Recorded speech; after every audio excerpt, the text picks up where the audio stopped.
A Christmas photo from 1915 seemed joyful, but what was on the table revealed something shocking. Have you ever looked at an old photograph and felt something was off? Today, we're diving into a chilling mystery from 1915. A Christmas family portrait that seemed perfectly normal until someone noticed a disturbing detail on the dinner table that changed everything. If you enjoy content like this, don't forget to leave a like. It really helps the channel grow. Before we begin, I want to tell you about my other channel where I'm developing similar fascinating content. Check it out in the description below. Now, let's uncover what makes this century-old photograph one of the most unsettling images ever captured. December 1915. Snow blanketed the streets of Burlington, Vermont, transforming the industrial town into a winter postcard. The Whitmore family, patriarch Edward, his wife Margaret, their 3 children, and Edward's elderly mother, gathered in their Victorian home on Maple Street for what would become their most memorable Christmas, though not for reasons anyone could have imagined. Edward Whitmore was a successful textile mill owner, a man whose stern demeanor and meticulous nature defined everything he did. His wife Margaret, 20 years his junior, came from Boston society and brought refinement to their household. Their children, Thomas, 15, Eleanor, 12, and little Catherine, just 7, represented the picture of early 20th century American prosperity. The house itself was a testament to Edward's success. 3 stories of dark wood paneling, velvet curtains, and gas lamps that cast warm, flickering shadows across rooms filled with heavy furniture imported from Europe. The parlor, where the family gathered for their annual Christmas photograph, featured a 12-foot ceiling, a grand fireplace with an ornate marble mantelpiece, and windows that overlooked the snow-covered garden. Margaret had spent weeks preparing for Christmas. She directed the household staff, a cook, a maid, and a groundskeeper, with the precision of a military commander. The Christmas tree, a magnificent fir that nearly touched the ceiling, sparkled with glass ornaments shipped from Germany before the war made such luxuries impossible. Candles flickered in their holders, and tinsel caught the light like frozen water. But it was the dining table that truly showcased the family's wealth and Margaret's dedication to tradition. Positioned prominently in the photograph's frame, the table groaned under the weight of a feast fit for royalty. A massive roasted goose dominated the center, its bronze skin glistening in the lamplight. Surrounding it were silver platters bearing mashed potatoes, candied yams, Brussels sprouts, cranberry sauce, and freshly baked bread. Crystal glasses stood ready for wine, and fine china plates with delicate floral patterns awaited each family member. The photographer, a traveling professional named Mr. Harrison, who visited Burlington twice yearly, arrived promptly at 4 o'clock. He was a thin man with wire-rimmed spectacles and hands that moved with practiced efficiency as he set up his large-format camera. The process was lengthy. Exposures in 1915 required everyone to remain perfectly still for several seconds, lest they appear as ghostly blurs in the final image. "Everyone, please take your positions," Mr. Harrison instructed, his voice carrying the authority of someone who had directed thousands of family portraits. Edward stood behind his seated mother, one hand resting protectively on her shoulder. Margaret sat to the grandmother's left, her posture impeccable, hands folded in her lap. The children arranged themselves around the table, Thomas standing tall beside his father, Eleanor perched on a chair with practiced grace, and little Catherine sitting closest to the feast, her eyes wide with excitement at the food before her. "Remember, no movement whatsoever," Mr. Harrison reminded them as he disappeared beneath the black cloth draped over his camera. "Think pleasant thoughts, think of Christmas joy." The flash powder ignited with a sharp crack and a burst of blinding white light, followed by a cloud of acrid smoke that filled the parlor. The children coughed, and Margaret waved her hand delicately before her face. Edward remained stoic, unmoved by the theatrical display that accompanied early photography. "Excellent, Mr. Harrison declared, emerging from beneath his cloth. "A perfect exposure. You'll have your print within the week." The family relaxed, and the evening proceeded with the opening of gifts, caroling around the piano, and eventually the consumption of that magnificent feast. Thomas received books about engineering. Eleanor unwrapped a porcelain doll from France. Catherine squealed with delight over a wooden rocking horse. Edward presented Margaret with a sapphire brooch that caught the firelight and sent blue sparks dancing across the walls. It was, by all accounts, a perfect Christmas. If you're enjoying this story so far, leave a like and subscribe to the channel. It helps tremendously. True to his word, Mr. Harrison delivered the photograph the following week. It arrived in a protective folder, the image developed on thick photographic paper, with remarkable clarity for the era. Margaret had it framed immediately in carved walnut and hung it in the main hallway, where visitors could admire the family's prosperity and unity. Years passed. The photograph remained on that wall through World War I, through the Spanish flu pandemic that claimed Edward's mother in 1918, through the Roaring Twenties when Thomas took over his father's business. It hung there when Eleanor married a banker from New York and moved away. It witnessed Catherine growing from a child into a young woman, who eventually left Burlington for a teaching position in Boston. The house changed hands after Edward and Margaret passed away in the 1940s. Thomas sold it to a young couple, the Hendersons, who appreciated its Victorian charm and historical character. The photograph, along with several other family portraits, came with the house, a request Thomas made, feeling that the images belonged to the walls that had witnessed their creation. The Hendersons admired the photograph for its historical value, occasionally showing it to guests as an example of early 20th century family life. "Look at that Christmas feast," visitors would marvel. They certainly knew how to celebrate back then. Decades turned into generations. The house was sold again in 1967, then again in 1983, and finally to the Morrison family in 2003. Each new owner inherited the photograph along with the house's other historical fixtures, the original fireplace, the oak staircase, the vintage wallpaper that no one had the heart to replace. It wasn't until 2015, exactly 100 years after the photograph was taken, that someone finally noticed what had been hiding in plain sight on that Christmas table for a century. Sarah Morrison had always been fascinated by history. A high school history teacher with a passion for genealogy and historical preservation, she saw the old photograph not just as decoration, but as a window into America's past. When her family purchased the Victorian house on Maple Street, she immediately began researching its previous owners, spending hours in the Burlington Historical Society archives and the local library's genealogy section. The photograph captivated her. She would pause in the hallway multiple times daily, studying the faces, the clothing, the details of the room.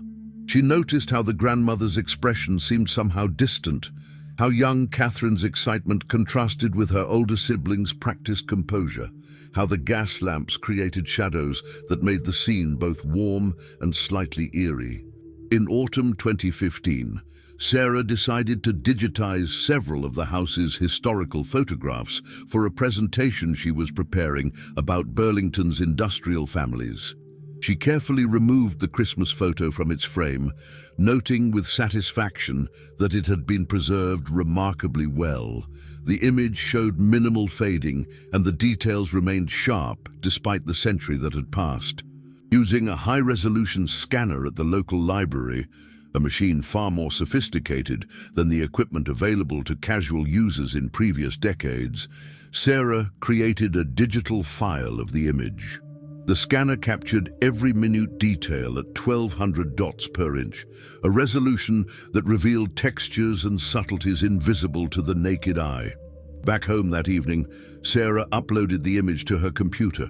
She planned to crop it, adjust the contrast slightly, and include it in her presentation, alongside information about Edward Whitmore's textile business and his family's role in Burlington's economic development.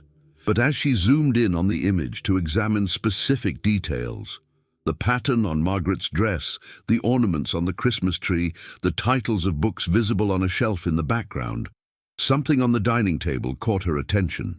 At first, she thought it was simply an artifact of the scanning process, a digital anomaly created by dust on the scanner glass or an imperfection in the century-old photograph itself. But as she zoomed in further, her stomach began to twist with an uncomfortable sensation she couldn't quite name. There, partially obscured by the roasted goose and positioned between two silver platters, was something that didn't belong at a Christmas dinner. Something that made her breath catch and her hands freeze on the mouse. It was a hand, not a serving utensil shaped like a hand, not a decorative centerpiece, but what appeared to be an actual human hand, pale and lifeless, fingers curled slightly, positioned on a silver tray as if it were part of the feast itself. Sarah leaned back from her computer screen, her mind racing through logical explanations. Perhaps it was a medical model. Edward could have had an interest in anatomy. Maybe it was an elaborate joke or an early 20th century parlor trick. The era was known for its fascination with the macabre, with spiritualism and post-mortem photography. Victorians had peculiar relationships with death that modern sensibilities found disturbing. But the more she examined the image, the more disturbed she became. The hand wasn't positioned like a medical specimen or a curiosity. It was arranged like food, garnished with what appeared to be sprigs of herbs, the silver platter catching the light exactly like the other serving dishes. Most unsettling was the family's apparent lack of reaction. No one in the photograph looked horrified, shocked, or even particularly concerned. Edward stood with his characteristic stern dignity. Margaret maintained her refined composure. The children, even little Catherine sitting closest to the table, showed no signs of distress.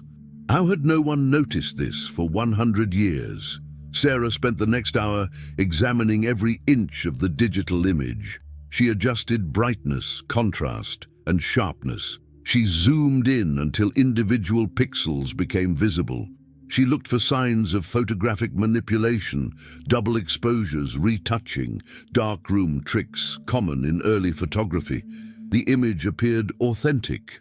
The hand integrated seamlessly with the rest of the photograph, sharing the same grain structure, tonal range, and period-appropriate photographic characteristics. If it was a hoax, it was executed with remarkable skill. She took screenshots and sent them to her husband, David, who was working late at his architecture firm. "Look at this," her message read. "Tell me I'm seeing things." 20 minutes later, her phone rang. David's voice carried a mixture of confusion and unease. "What the hell, Sarah? Where did you find this? Is this some kind of Halloween prank photo?" "It's the photograph from our hallway. The 1915 Christmas picture. I just scanned it tonight." Silence on the other end. Then, "I've walked past that picture 1,000 times. We've lived here 12 years. How did we never see that?" "I don't know. Maybe because it's partially hidden. Maybe because we weren't looking for anything unusual. But David, I need you to look at the original photograph when you get home. I need to confirm this isn't some kind of scanning error." When David arrived home at 11, they stood together in the hallway, examining the framed photograph under the overhead light. Sarah held a magnifying glass, moving it slowly across the image surface. And there it was, faint but undeniable in the original photograph. The hand, present in the century-old print, exactly as it appeared in the digital scan. Leave your comment about what you think about this story so far. They took the photograph down and carried it to the dining room table, spreading it under the bright chandelier light. They examined it from every angle, looking for signs that the image had been altered after development, searching for evidence of tampering or later addition. Nothing. The photograph appeared to be a single, unaltered exposure from 1915. "We need to research this family," Sarah said finally, her voice quiet. "We need to find out what happened in this house that Christmas." The next morning, Sarah called in sick to work. She couldn't imagine standing before her students, teaching about the American Revolution or the Industrial Age, when a genuine historical mystery sat in her own home, demanding investigation. She began with the Burlington Historical Society, where she'd spent many hours researching the house's previous owners. The society occupied a converted bank building downtown, its basement archives filled with city directories, newspaper microfilms, property records, and photograph collections spanning 2 centuries. Mrs. Patricia Eldridge, the Society's elderly director and Sarah's frequent research companion, greeted her warmly. "Back so soon? Did you find something interesting in those Whitmore photographs?" "Patricia, I found something disturbing. I need to look through any records you have about the Whitmore family, particularly from late 1915 through early 1916. Newspapers, police reports, death certificates, anything." Patricia's expression shifted from friendly to concerned. "What kind of disturbing?" Sarah hesitated.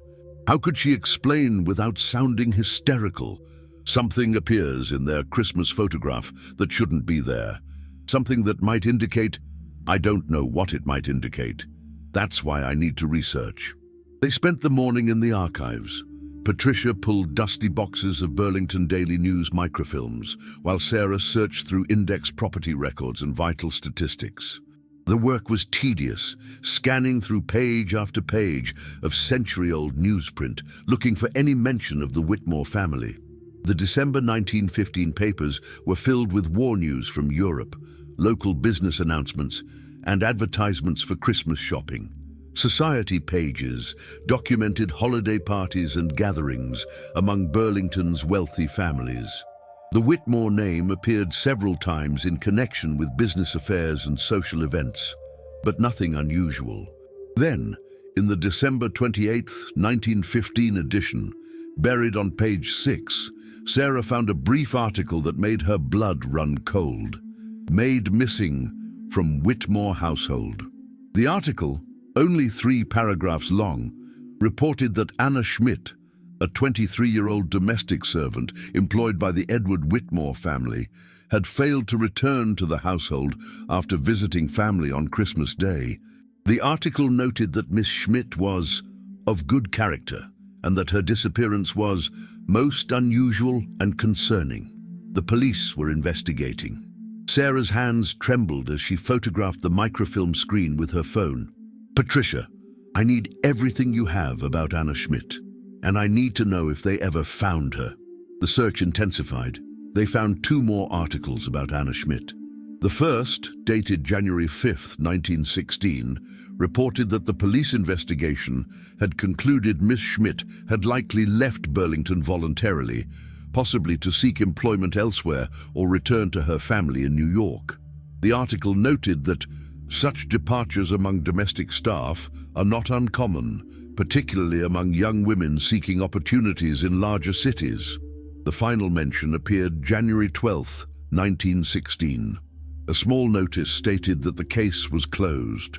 Anna Schmidt's family had received a letter purportedly from Anna, postmarked from New York City, stating that she had found employment there and would not be returning to Vermont.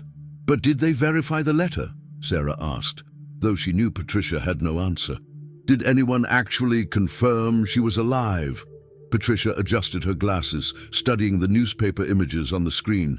"Sarah, what exactly did you find in that photograph?" Sarah showed her the digital image on her phone, zoomed in on the section of the table where the hand was visible. Patricia stared at it for a long moment, her face growing pale. "Dear God," she whispered, "has anyone else seen this?" "Only my husband." "Patricia, I don't know what to do with this. Do I call the police? This happened 110 years ago. Everyone involved is long dead. But if Anna Schmidt was murdered, if that's her hand in the photograph..." Patricia sat down heavily in one of the archive's wooden chairs. "Let me tell you something about the Whitmore family that's not in the official records. My grandmother worked briefly as a seamstress for Margaret Whitmore in 1917. She only stayed a few months before leaving, which was unusual because the job paid well. When I asked her years later why she left, she would only say that there was something wrong with that house. She said Margaret was terrified of her husband, that Edward had a violent temper, and that she'd heard rumors about what happened to the Christmas maid. The Christmas maid, that's what the other servants called Anna Schmidt. She'd been hired specifically to help with Christmas preparations. My grandmother heard that Anna had witnessed something or found something, or maybe threatened to report something to the authorities. And then she disappeared. The other servants were too frightened to speak openly about it, but they believed Edward Whitmore had killed her. Sarah felt the room spinning slightly. And the photograph? I don't know. Maybe it was Edward's idea of a sick joke. Maybe he wanted a record of what he'd done, a trophy hidden in plain sight. Some killers have that compulsion. Or maybe... Patricia paused, her voice dropping to barely a whisper. Maybe he wanted his family to know. Wanted them to understand what would happen if they ever betrayed him. They spent the rest of the day researching. They found Anna Schmidt's arrival records from when she immigrated from Germany in 1912. They found her initial employment with a family in Boston, then her transfer to Burlington in November 1915. They found the address where her family lived in New York City. What they didn't find was any record of Anna Schmidt after December 25, 1915. No marriage certificate, no death certificate, no census records, no employment documentation. It was as if she had simply ceased to exist. Sarah couldn't let it go. The image haunted her dreams, that pale hand arranged on the silver platter, the family posing calmly around the macabre tableau. She began researching obsessively, spending every evening in her home office, diving deeper into the Whitmore family history. David grew concerned. Sarah, honey, you need to step back from this. It's consuming you. A woman was murdered, David. Murdered, and no one ever paid for it. No one even remembered her. And there's physical evidence sitting in our hallway. Possible evidence. We don't know for certain that's a real hand. And even if it is, what can we do about it now? Everyone involved is dead and buried. But Sarah had discovered something else, something that suggested the 1915 Christmas photograph might not be an isolated incident. She'd begun researching other families who'd employed domestic servants in Burlington during the early 20th century, cross-referencing with missing persons reports and unsolved disappearances. The pattern was disturbing. Between 1910 and 1920, at least 7 young women employed as domestic servants had disappeared from Burlington homes. None of the cases were ever solved. All were eventually closed, with assumptions that the women had left town voluntarily. 3 of those women had worked for families connected to Edward Whitmore, business associates, social peers, fellow members of Burlington's industrial elite. Sarah contacted a retired police detective, William Chen, whose grandfather had been on the Burlington police force during the 1910s. Chen agreed to meet her at a coffee shop downtown. My grandfather never talked much about his work, Chen explained, stirring sugar into his coffee. But late in his life, when dementia started taking his memories, he mentioned things he probably wouldn't have shared otherwise. He talked about rich men who considered themselves untouchable. He talked about young women, usually immigrants, who disappeared and no one asked too many questions. He specifically mentioned Edward Whitmore. What did he say about him? Chen's expression darkened. He said Whitmore was evil. That's the word he used, evil. He said he knew Whitmore had killed at least 1 girl, maybe more, but could never prove it. The evidence always disappeared. Witnesses changed their stories. Officials looked the other way. Money and power protected men like Whitmore. Did your grandfather ever mention a photograph? Chen looked surprised. Actually, yes. He mentioned that Whitmore kept trophies. He said a fellow officer had been in the Whitmore house for some routine matter and saw something disturbing in a family photograph. But when he reported it, his superiors dismissed it, threatened his job if he pursued it. This would have been around 1915 or 1916. Sarah showed him the digital image on her phone. Chen studied it for a long time, zooming in and out, his jaw tightening. "Jesus Christ," he breathed finally. "This is real? This is the actual photograph? It's hanging in my hallway. It's been there for 100 years. Have you reported this to the police?" "What would I report? A century-old possible crime based on a photograph that could be explained away as a joke, a medical specimen, or a photographic artifact. There's no body, no physical evidence, no witnesses, just this image." Chen leaned back, shaking his head slowly. "My grandfather was right. Whitmore did it, documented it, and got away with it. The system protected him, and now time has made him untouchable, even to justice. If you're finding this story compelling, leave a like and subscribe. It means the world to me." That evening, Sarah made a decision.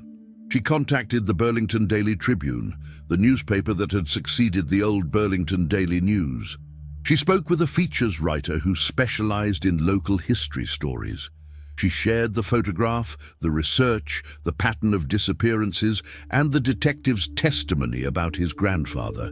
The story ran 3 weeks later under the headline, "Christmas Horror 1915 Photo May Reveal Dark Secret of Burlington's Industrial Past." The response was immediate and overwhelming. The photograph went viral on social media. True crime podcasts picked up the story. Forensic experts offered to examine the original photograph. Descendants of other families who'd employed domestic servants during that era came forward with their own family stories and suspicions. A forensic photography expert from the FBI's Art Crimes Unit examined the original photograph and confirmed it showed no signs of later alteration or manipulation. Whatever appeared in the image had been there since the moment of exposure in 1915. A retired forensic anthropologist studied high-resolution scans and stated that the visible portion of the hand appeared consistent with human anatomy and showed characteristics suggesting post-mortem positioning. But without a body, without DNA evidence, without any physical remains to examine, no criminal investigation could proceed. The story remained a mystery, a chilling glimpse into possible past evil, frozen in silver halide and protected by the passage of time. Sarah eventually donated the photograph to the Burlington Historical Society with the stipulation that it be displayed alongside Anna Schmidt's immigration papers and the newspaper articles about her disappearance. A placard explains the context and asks visitors to remember not just the possible crime, but the forgotten victim. A young woman who came to America seeking opportunity and may have met a horrific end at the hands of those she trusted to employ her fairly. The display opened in November 2016. It includes other photographs of domestic servants from the era, giving faces and names to women who worked in wealthy households, women whose stories were rarely preserved because their lives were considered unworthy of recording by the powerful men who wrote history. 2 years after the story broke, Sarah Morrison still lives in the Victorian house on Maple Street. The hallway where the photograph once hung now displays a different image, a portrait of Anna Schmidt, recreated from her immigration documentation, surrounded by the faces of other domestic servants who disappeared from Burlington during the industrial age. But the questions remain, and stranger still, new details continue to emerge. In 2017, a woman named Helen Cartwright contacted Sarah through the Historical Society. Helen's great-great-grandmother had been Margaret Whitmore's personal maid from 1916 until Margaret's death in 1943. Before passing away in 1989, Helen's great-great-grandmother had left a sealed letter to be opened only by family members after her death. The letter, yellowed and fragile, contained a confession of sorts. Margaret Whitmore had known what her husband did to Anna Schmidt. According to the letter, Anna had discovered evidence that Edward was embezzling from his own company, falsifying records to hide money from business partners. When Anna threatened to report this to authorities, Edward killed her in a rage on Christmas night, after the photograph had been taken, but before the family had consumed their feast. The photograph session earlier that day had been Edward's idea, a seemingly normal detail that took on sinister significance in retrospect. He'd insisted on having the table fully set and decorated before the photograph was taken, claiming he wanted to capture the beauty of Margaret's preparations before the food was disturbed. But according to the letter, Anna's body had been in the house during the photograph session. Her hand, severed as some kind of deranged trophy or warning, had been placed on the table deliberately, hidden among the feast, visible but not obvious. A secret horror embedded in a portrait of family happiness. The letter stated that Edward forced Margaret to continue with Christmas dinner as planned, to act as if nothing had happened, to maintain perfect normalcy while Anna's dismembered remains lay hidden elsewhere in the house. Later that night, after the children were asleep, Edward buried Anna's body somewhere on the property. Margaret lived with that knowledge for 28 years, too terrified of her husband to speak, too bound by the conventions of her era to leave.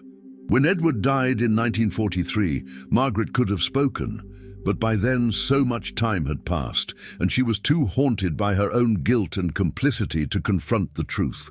The letter ended with a plea. "Forgive me for not speaking sooner. Forgive us all for allowing evil to hide behind wealth and respectability." Sarah shared this letter with the authorities. Ground-penetrating radar was used on the property of the old Whitmore estate, though the original grounds had been subdivided and developed decades earlier. The search proved inconclusive. The passage of time, development, and changes to the landscape had erased any clear evidence. But something strange happened after the radar survey. Sarah and David began experiencing inexplicable events in their house. Doors would open by themselves. Cold spots appeared in rooms that had always been warm. The sound of footsteps echoed in hallways when no one was there. Most disturbing was what happened in Sarah's home office, where she kept copies of all her research. Multiple times, she found her carefully organized files scattered across the floor. Papers relating to Anna Schmidt were always placed on top, arranged in a way that drew attention to specific details: her birth date, her immigration records, her photograph. David, ever the skeptic, insisted these were coincidences, easily explained by forgetfulness, drafts from old windows, or the settling of a century-old house. But even he couldn't explain what happened one evening in December 2018, exactly 103 years after the photograph was taken. They'd had friends over for dinner. The conversation had turned to the photograph and the mystery, as it inevitably did when people visited. One guest, slightly drunk, had joked that maybe Anna Schmidt's ghost was still in the house, still seeking justice. The lights flickered, once, twice, then went out completely. In the darkness, everyone in the room later swore they heard a woman's voice, faint as if coming from a great distance, speaking a single word in accented English. "Remember." When the lights came back on seconds later, the temperature in the room had dropped noticeably. Frost had formed on the inside of the window nearest where they'd been discussing the photograph. Sarah's research continued. She discovered that Thomas Whitmore, Edward's son who inherited the business, had sold the textile mill in 1945 and moved his family to California, cutting all ties with Burlington. Eleanor, the daughter, had died young in 1931 from what was listed as a sudden illness, though there were whispered suggestions of suicide. Catherine, the youngest, who'd been sitting closest to the table in the photograph, had spent the last 15 years of her life in a psychiatric institution, suffering from what doctors called severe anxiety and paranoid delusions. Hospital records indicated Catherine repeatedly claimed she could still see the hand and that Christmas was watching her. She died in 1974, never having spoken coherently about what exactly haunted her from that Christmas in 1915. Were these tragedies natural consequences of a family living under the weight of a terrible secret, or was something else at work?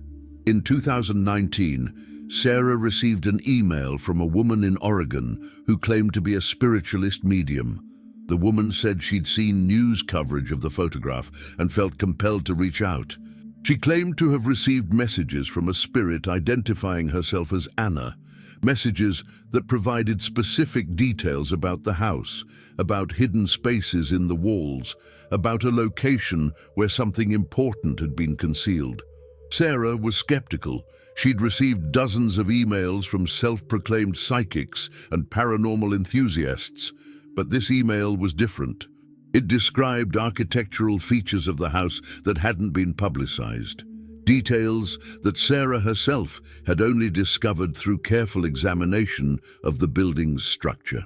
Following the medium's instructions, Sarah and David found a hidden compartment behind a false panel in the basement. Inside was a small leather journal, pages brown with age and mold, written in German. The first entry was dated December 26, 1915, and it was signed Anna Schmidt. The journal was Anna's, hidden after her death by someone, perhaps another servant, perhaps Margaret herself. The entries leading up to Christmas described her discovery of Edward's embezzlement, her growing fear of confronting him, and her plan to contact authorities after the holiday. The journal ended abruptly on December 25, 1915. The final entry, written earlier that Christmas Day before the photograph was taken, read, "Mr. Whitmore knows that I know. I am afraid. If something happens to me, let this journal speak truth. I am Anna Schmidt. I matter. I existed. Remember me." The mystery of the 1915 Christmas photograph remains officially unsolved. No criminal charges can be filed. No justice can be served in any legal sense. The photograph hangs now in the Burlington Historical Society, a haunting reminder that evil doesn't always announce itself with obvious horror. Sometimes it hides in plain sight, wearing the mask of respectability, posing for Christmas portraits while darkness lurks at the edges. Anna Schmidt's body has never been found. Whether the hand in the photograph was truly hers, whether Edward Whitmore murdered her as evidence suggests, whether the supernatural events in Sarah Morrison's house are genuine spiritual manifestations or the power of suggestion working on minds primed for mystery, none of these questions have definitive answers. What we know is this: a young woman disappeared without justice. A photograph preserves something disturbing that went unnoticed for 100 years. A family carried secrets that destroyed subsequent generations. And sometimes, when we look closely at images of the past, we find that history is not as settled as we'd like to believe. The photograph has been analyzed, studied, and examined by experts. The consensus remains divided. Some insist it shows genuine evidence of a crime. Others maintain alternative explanations. The mystery persists, challenging our certainty, reminding us that some truths remain hidden, no matter how closely we look. Sarah Morrison still researches domestic servants of the early 20th century, documenting their lives, preserving their names, ensuring they're remembered as people rather than forgotten statistics. She's written a book about Anna Schmidt and the other disappeared women of Burlington's industrial age. It's dedicated to all the Anna Schmidts of history, people whose stories were meant to be erased, whose voices were meant to be silenced, but who refused to be entirely forgotten. If you enjoyed this story, please leave a comment below. I love hearing your thoughts and answering questions.